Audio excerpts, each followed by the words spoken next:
different kind of video. It's the first of its kind, and it's a book collection video. So, what I do here, I've just come up with this idea right on the spot, so I'm going to improvise the whole thing, but I am going to pick a series of books, not a series, but like some individual books that are related in some way, so they either have the same themes, some concepts, maybe even a writing style that's similar, or it could be the same author. I guess that would be an author spotlight then. Anyway,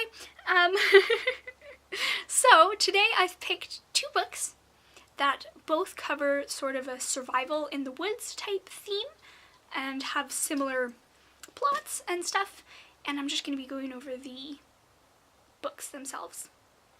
So the first book that I've chosen is called Island of the Blue Dolphins by Scott Odell. Here it is for you. It's so beautiful. I've had this copy for 12,000 years probably, and I have a huge connection to this book. I'm in love with this book. It's everything I want out of life and more, which is saying a lot, right? It's seriously something special. And I think that's probably because the setting is so close to my heart, right? So it is set in an island off the Pacific Ocean, which is where I live. I live on Salt Spring Island, which is right in the middle of the Pacific. So I think I can relate to a lot of the landscapes that she describes, the main girl, Karana, and a lot of the sort of things that happen. It's just in a different way, right? So she is very smack dab in the middle of the wildlife and whatever, and I'm a little bit more removed because I live in a house. I don't live in a cave. But anyway, so the premise of this book is there's this girl, Karana, and she lives on this island called the Island of the Blue Dolphins, and it's very peaceful and picturesque and whatnot, right? But, of course, one day, some white men come and they sort of throw stuff at the fan, you know, however you want to put it. They mess everything up. So first they start and they just want to trade, and they trade with the otter pelts or whatever. They harvest stuff that's not theirs to harvest, and it's wrong and gross. And it's very evident in this book, the effect that it has on the native people and their culture. So that's actually a really interesting aspect that the book goes into, is sort of the relationship between white men and native culture and people.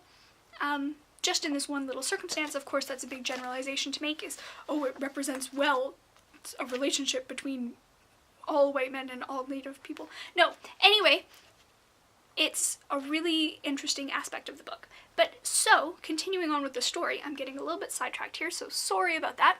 Continuing on with the story is these white men come and eventually progress to taking all the native people away from the island.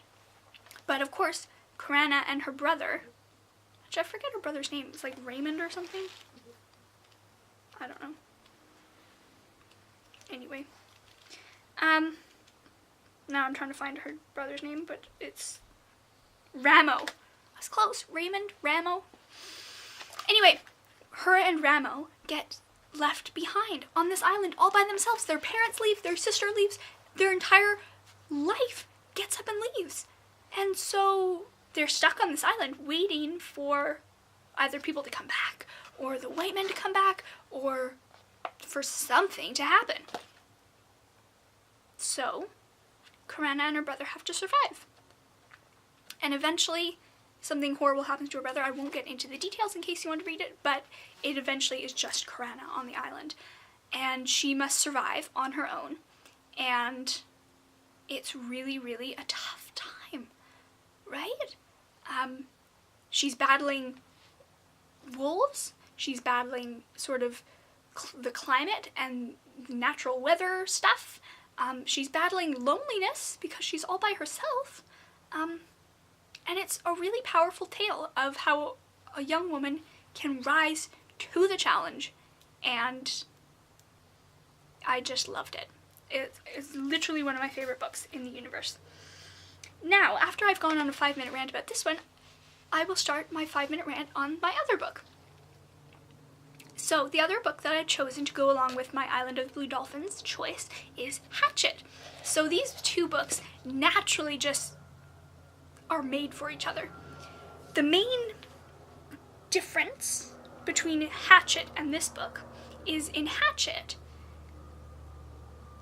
the main character is a boy, which doesn't always affect things, but I think in some cases it does.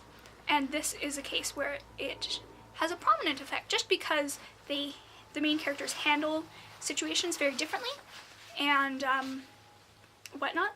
But there's a lot of connections between them and parallels that can be drawn.